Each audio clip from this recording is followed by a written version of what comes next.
आप सबको शुभ सवेर। मैं विभांशु गैदरिंग कलीसिया की ओर से आप सबका बहुत ही स्वागत करता हूं। और आज मैं यहोशू उसका 12 और 13 अध्याय जो पिछले सप्ताह प्रचार हुआ था उसका हिंदी ट्रांसलेशन करने जा रहा हूं। और खास करके अभी तक हमने यहोशू के करीब 1 अध्याय 2 अध्याय और 11 अध्याय तक बहुत सारी बातों को देखा। और हम पूरे इस यहोशू की सीरीज को एक थीम से, एक टाइटल से हम जान रहे हैं, जिसका जिस टाइटल को हमने नाम दिया है वो है वादा पालन करने वाला परमेश्वर।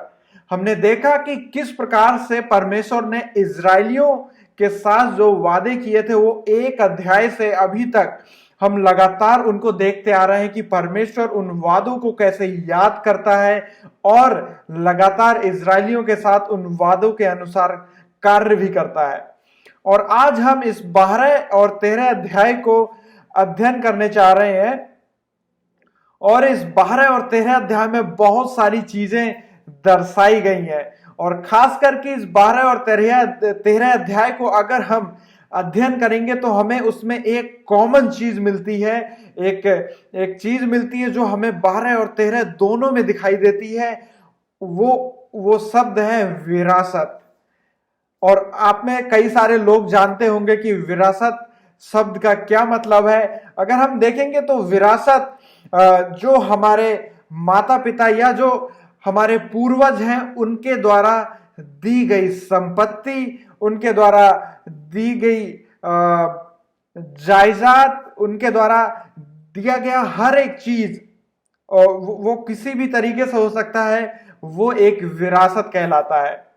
और यहां पर उन सारी बातों को देखेंगे कि अभी तक अगर हमने देखा तो इजराइल के लोग लगातार युद्ध करते जा रहे हैं और युद्ध करते जा रहे हैं और बहुत सारे राजाओं से उन्होंने अभी तक युद्ध किया है और उन पर विजय प्राप्त की है परमेश्वर की सामर्थ और परमेश्वर के अनुग्रह के द्वारा।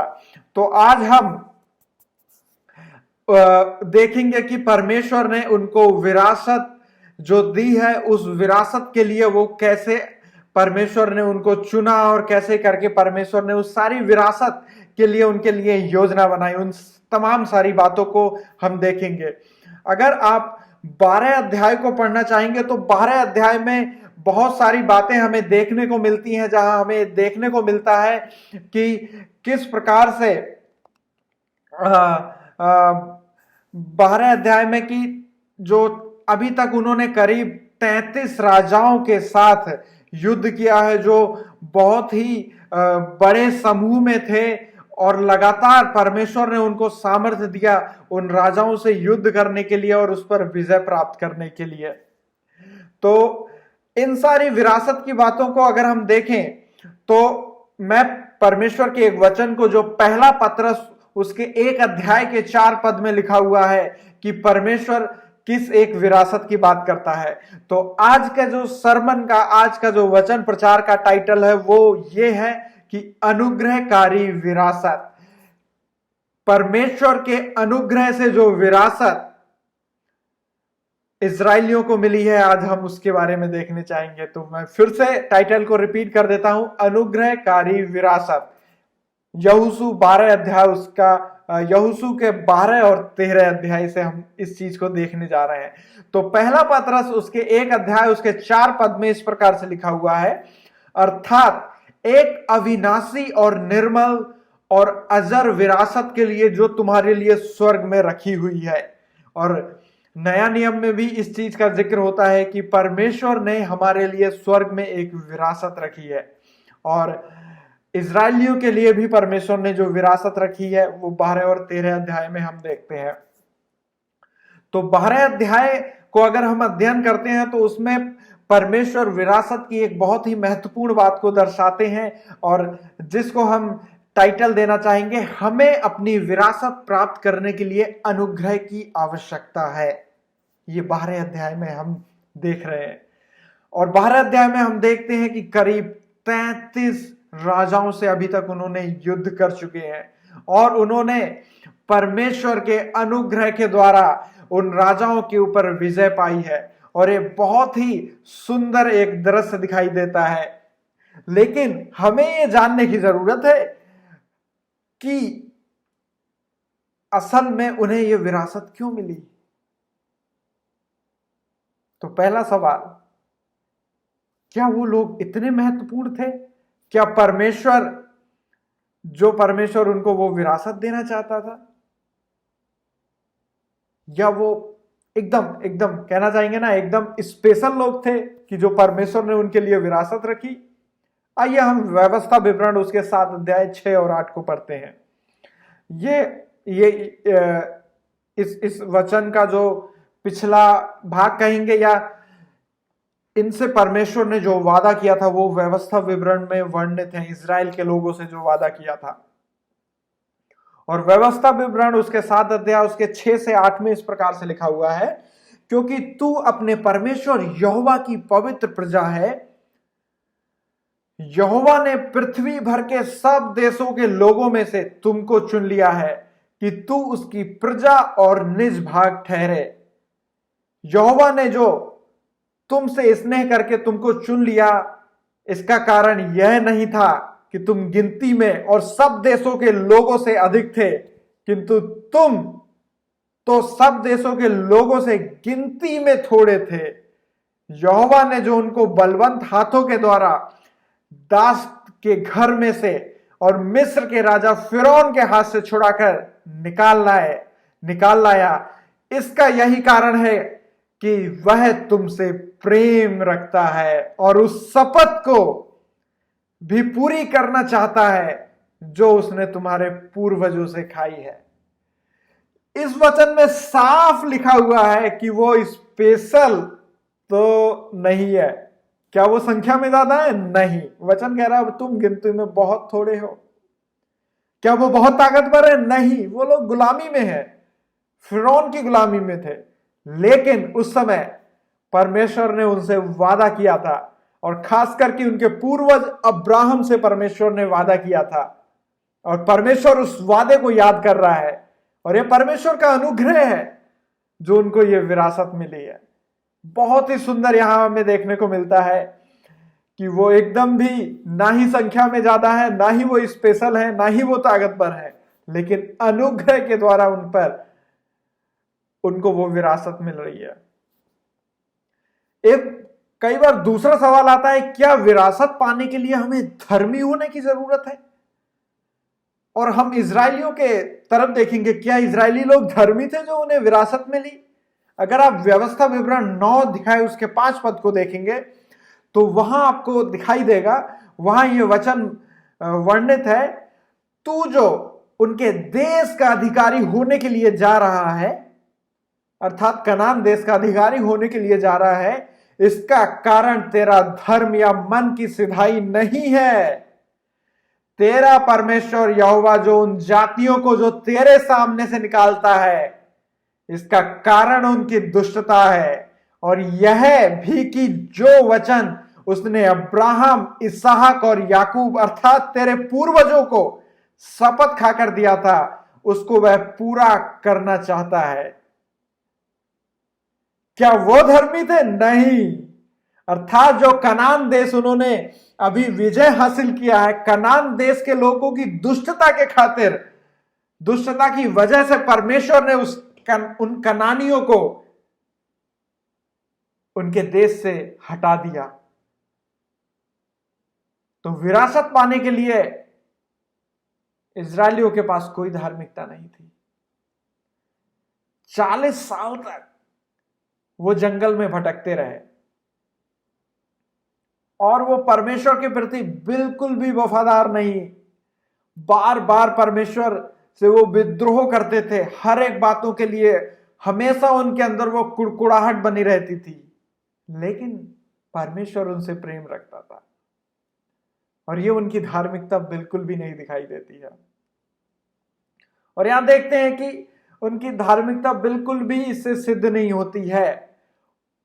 तो क्या ऐसी वजह है कि जो परमेश्वर ने इजरायलियों को चुना? ना ही वो ताकतवर है, ना ही वो गिनती में अलग है, ना ही वो स्पेशल है, और ना ही वो धर्मी है, लेकिन परमेश्वर ने इसलिए उन पर अनुग्रह किया क्योंकि परमेश्वर उनसे प्रेम रखता था और परमेश्वर ने उनके पूर्वजों से अर्थात अब्राहम, इसहाक और याकूब से जो वादा किया था, परमेश्वर उस वाचा को, उस प्रतिज्ञा को याद कर रहा है।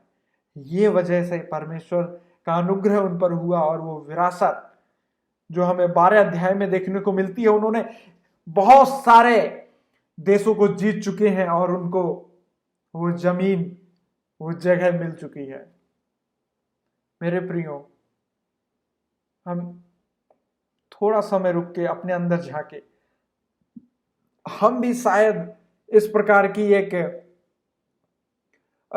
स्थिति से गुजर रहे हैं जहां हमारे पाप हमें दिखाई दे रहे हैं। हमें लगातार ऐसा लगता है कि हमने अपने पापों के ऊपर विजय पा लिया है। मैं तो डेली प्रार्थना कर रहा हूं, मैं तो वचन भी पढ़ रहा हूं, मैं संगति भी जा रहा हूं, मैं सेवकाई के तमाम कामों में भागीदारी भी कर रहा हूं। हम कई बार इन चीजों को देखकर अपनी धार्मिकता को देखते हैं कि मैं आत्मिकता में बहुत बढ़ चुका हूं। लेकिन मेरे प्रियो, आज भी अगर देखें तो हमें, हमारी धार्मिकता कोई मायने नहीं रखती है। आज भी हमें अपने पापों से उभरने के लिए यीशु मसीह की जरूरत है, उसके प्रेम की जरूरत है।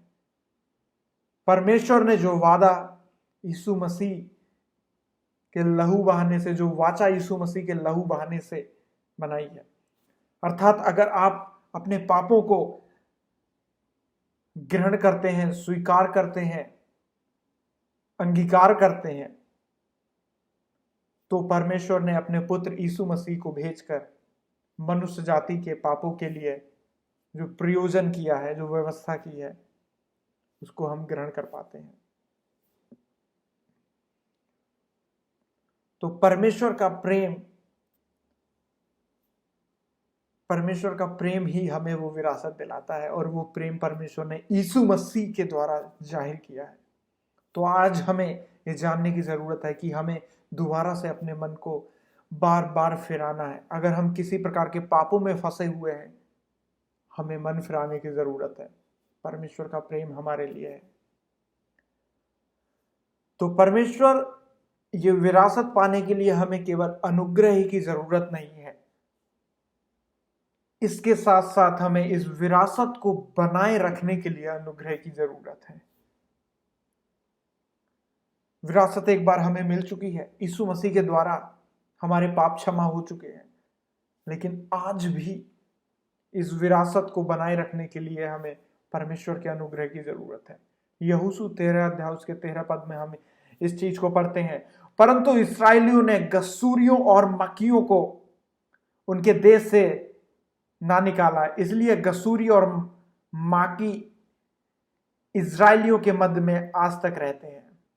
और देखते हैं परमेश्वर ने इतने सारे लोगों को इस्राएलियों के द्वारा नष्ट करवा दिया, लेकिन असूरी और माकी जाति अभी भी, मकीयो जाति अभी भी उनके बीच में रहती है।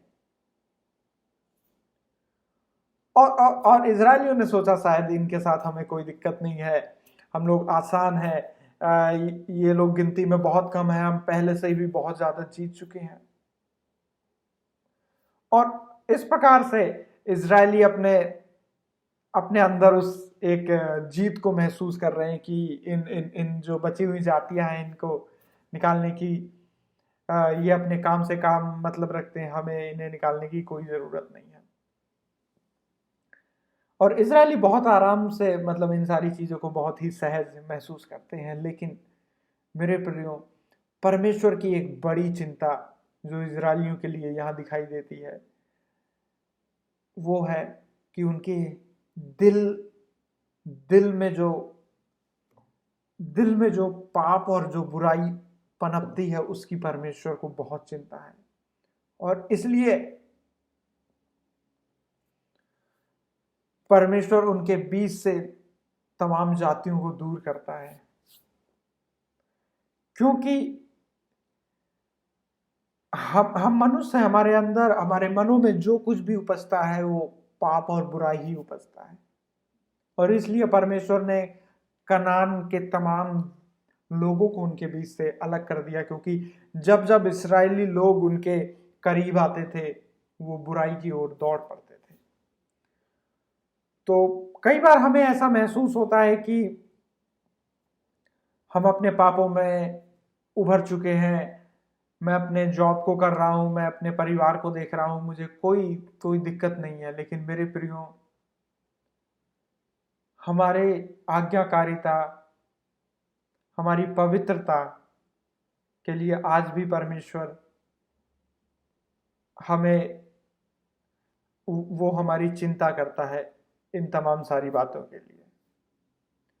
और वाकई में हमें इस चीज से अलग नहीं होना है। हमें इस चीज को बहुत ही गंभीरता के साथ समझना है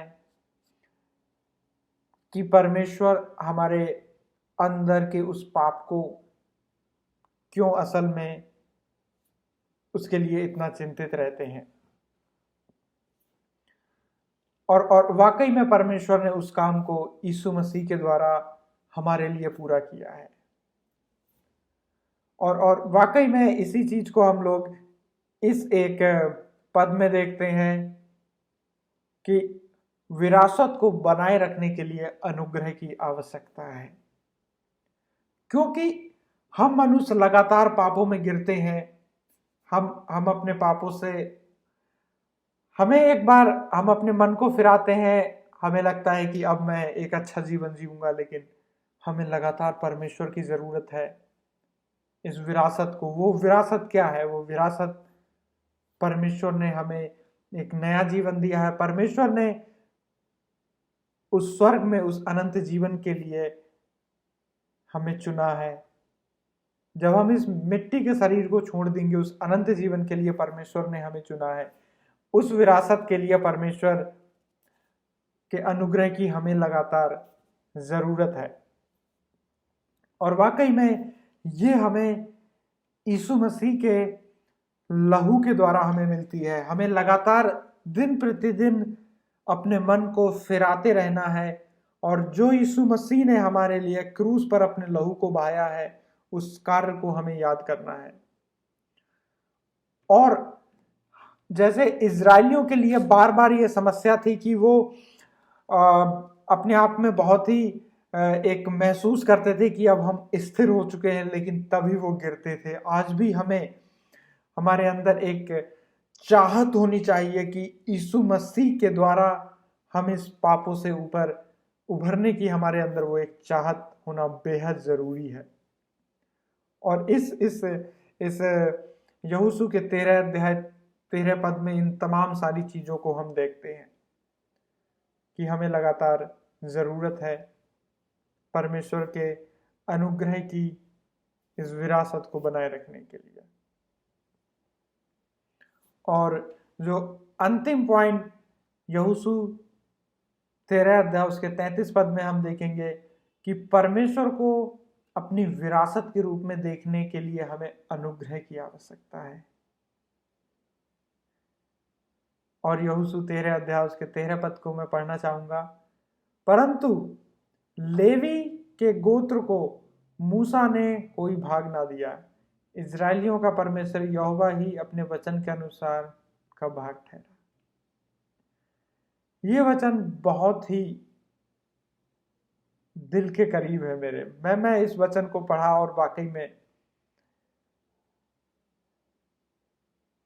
आपको मैं थोड़ा सा और कॉन्टेक्स्ट देना चाहूंगा कि इजरायलियों के 12 गोत्र थे, मतलब 12 अलग अलग ग्रुप थे। उनके जो पूर्वज रहे थे उनके अनुसार उनके 12 अलग अलग गोत्र और ग्रुप बने।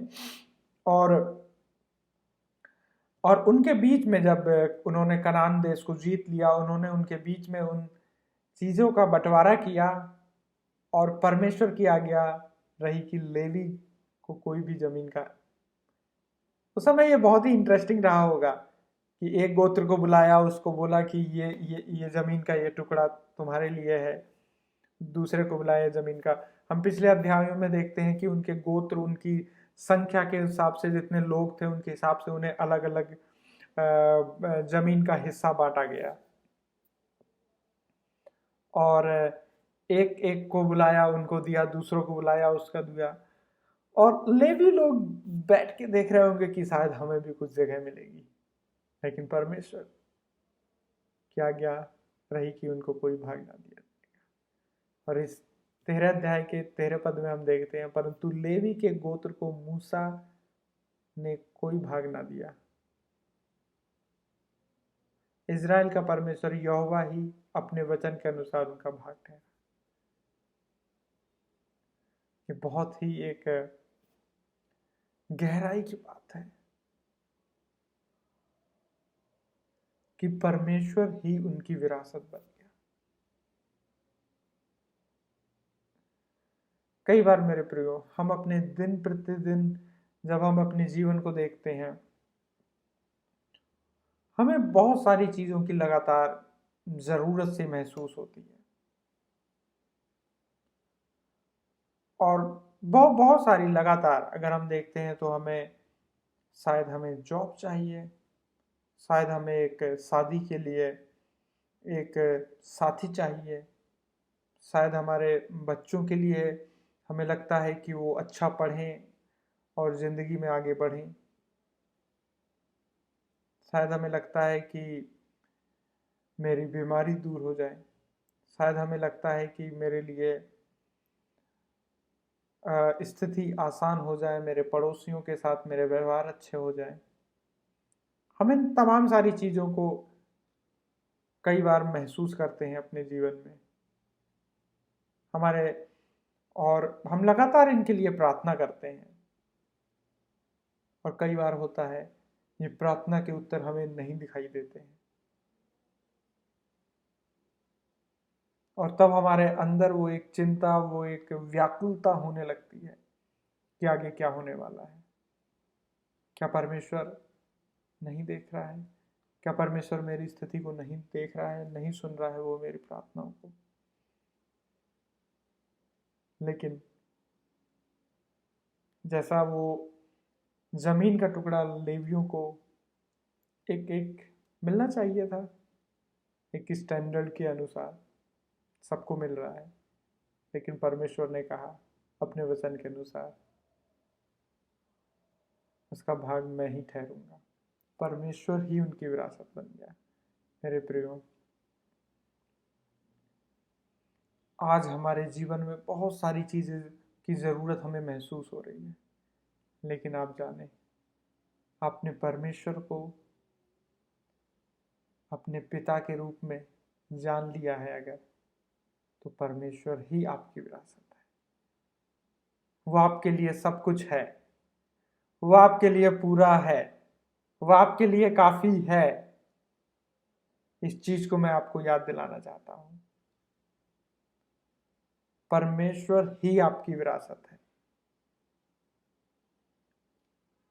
इस संसार की सारी चीजें अगर मुझसे दूर हो जाए, लेकिन परमेश्वर मेरे साथ बना रहे। हम कई बार इस चीज का जिक्र करते हैं कि स्वर्ग, स्वर्ग क्या है?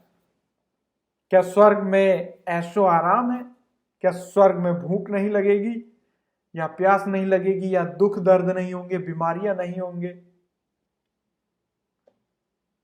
लेकिन स्वर्ग हमारे लिए इन सारी चीजों से बढ़कर यह मायने रखता है कि वहां परमेश्वर है, वहां हमारा स्वर्गीय पिता है, जिसके साथ जब हम इस शरीर को छोड़ेंगे और स्वर्ग में रहेंगे, जिसके साथ युगानी युग हमेशा के लिए हम रहेंगे,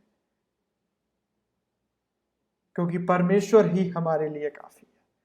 इस संसार की कोई भी चीज हमारे दिल को, हमारी जरूरतों को, हमारी इच्छाओं को पूरे तौर पे संतुष्ट नहीं कर सकती। केवल परमेश्वर हमारे अंदर उस संतुष्टि को दे सकते हैं। और यही चीज आज हम इस यहोशू के अध्याय से देख रहे हैं कि लेवियों को कोई जमीन में भाग नहीं मिला, लेकिन परमेश्वर ही उनकी विरासत बन गया। मेरे प्रियो, हम इस पूरे भाग में यहोशू 12 उसके 13 अध्याय में हम देखते हैं कि अनुग्रहकारी विरासत, विरासत जो अनुग्रह के द्वारा मिली इज़राइल के लोगों को। परमेश्वर का अनुग्रह हुआ, परमेश्वर की कृपा हुई इज़राइलियों के ऊपर। परमेश्वर के प्रेम के खातिर उनको वो विरासत मिली। लेकिन इस विरासत को सबसे पहले उनको अनुग्रह की जरूरत पड़ी। उनकी धार्मिकता कोई काम नहीं आई। असल में वो धार्मिक ही नहीं थे, धर्मी ही नहीं थे, वो लगातार पापों में गिर रहे थे। उनकी स्पेशलिटी काम नहीं आई, वो संख्या में भी ज्यादा नहीं थे। लेकिन अनुग्रह आया। और वो अनुग्रह क्यों हुआ? क्योंकि परमेश्वर उनसे प्रेम रखता था, क्योंकि परमेश्वर अपनी प्रतिज्ञा को याद करता था जो परमेश्वर ने उनके पूर्वजों के साथ बांधी थी। और आज भी जब हम अपने अंदर देखते हैं तो हम भी लगातार पापों में दिन प्रतिदिन गिर रहे हैं। हमें भी वो अनुग्रह की जरूरत है, परमेश्वर के बड़े प्रेम को और दया को देखने के लिए। और उसके लिए हम अपने आप को परमेश्वर के करीब लेकर आएं और अपने मन को फिराएं और अपने मन में पापों को पश्चाताप करें और परमेश्वर को अपने उद्धारकर्ता के रूप में हम स्वीकार करें। और दूसरा जो हमने पॉइंट देखा वो ये था कि हमें विरासत को बनाए रखने के लिए अनुग्रह की जरूरत है।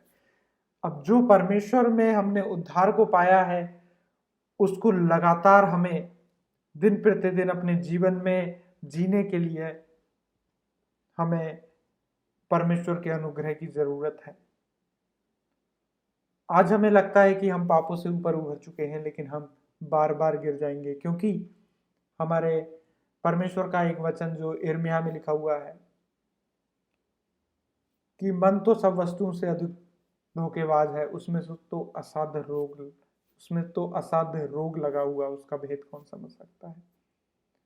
और हम कुछ समय के लिए आनंदित हो सकते हैं स्वयं से कोशिश करने के द्वारा, लेकिन हमें लगातार परमेश्वर की आज्ञा में आगे बढ़ने के लिए उसके अनुग्रह की जरूरत है। और इसके लिए हमें अपनी आंखों को परमेश्वर पर लगाए रखना है, अपने अंदर के पापों को झांकना है और उनको बहुत ही गंभीरता के साथ परमेश्वर के सामने लगातार रखना है।